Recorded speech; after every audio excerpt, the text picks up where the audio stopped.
So hey guys, and welcome back to another movie review. So last night I went out and saw one of my most anticipated films of this year.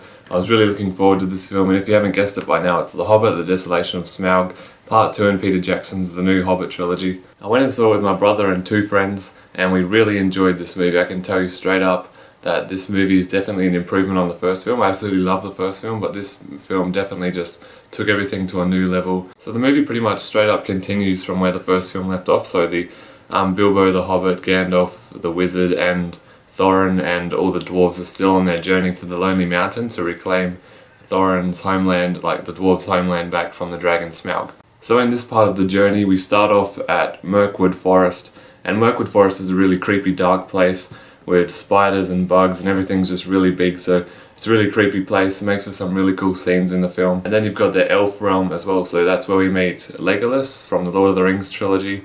And he wasn't actually in the Hobbit book, but he was really well slotted into this film. I think he added something more to the film. And then we also see the human settlement of Lake Town, which is towards the Lonely Mountain at Erebor. So then we finally end up after the Lake Town at the actual Lonely Mountain where the dwarves have been heading this whole time. So while all of this is happening, Gandalf has left the company of dwarves and Bilbo to go on this sort of quest by himself, and you're kind of left wondering what that is. I still am left wondering what it is because I haven't read the book myself, so I'm really looking forward to seeing the outcome of his situation in the third film as well. So a lot of the reason people were anticipating this film as being a really, really good installment in the Hobbit trilogy was the fact that you actually see Smaug the dragon, and let me tell you that it is not a disappointment.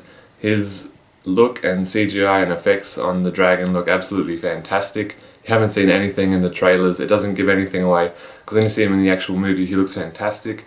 He's absolutely huge, his voice is thundering, and he just steals every scene that he's in. Really, Smaug really made this movie the best that it could possibly be. And he was voiced by Benedict Cumberbatch, who did a really good job of the voice. He also voiced the Necromancer as well. So the best scenes in the film for me were definitely the end scenes with Smaug and Bilbo, and I also really liked the barrel escape scene when the dwarves and the Hobbit were escaping the elf area. So this second film is a lot darker and more creepy than the first film. The first film has a light-hearted, adventurous, comedic type feel, whereas this film gets more into the deeper, darker story. And I thought it handled it really good. The pacing was really good. The first film's pacing was a bit off now and then, it went slow then fast, but this film kept up a fairly high pace the whole time. I thought all the actors did really well in their jobs, but this film seemed to be more about Thorin, the head of the dwarves, rather than Bilbo. He had most of the scenes in this film, while Bilbo was more of a background character in these scenes. He still had a lot of his own scenes, like when he's with the dragon and all that, but it just seemed to focus more on Thorin in this film. So my final thoughts on The Desolation of Smaug: it was definitely an improvement in every way over An Unexpected Journey.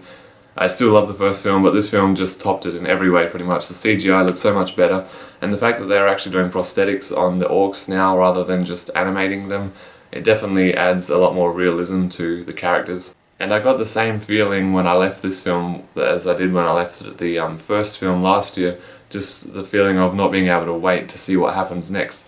Because this film kind of ends really abruptly and all of a sudden, but I really like the way it ends because you're left hanging on the end of your seats though. Hopefully when the third film comes out it'll just pick up straight up from where it left off, and yeah, because it's just one of those spots in the film where you have to see what happens next. So altogether, Desolation of Smaug was definitely one of my favourite films I've seen all year, and I'm going to give it a very high A. So thanks for watching this review guys, I hope you enjoyed it, and it'd be great if you could subscribe to my channel. Please go out and check out this film if you've seen the first Hobbit film, if you love the Lord of the Rings trilogy. It's definitely a great fantasy family film to go check out. Just quickly, I don't know when my next video will be. It could be in a few days time, but it could be in a few weeks also, because I'm planning on going away with my family for about a week and a half coming up soon, so I'm not sure if I'll have videos up before then or after then, but I am planning in the new year on having my most anticipated films of 2014 video up sometime in January as well. So look forward to that guys, and I'll see you later. Bye.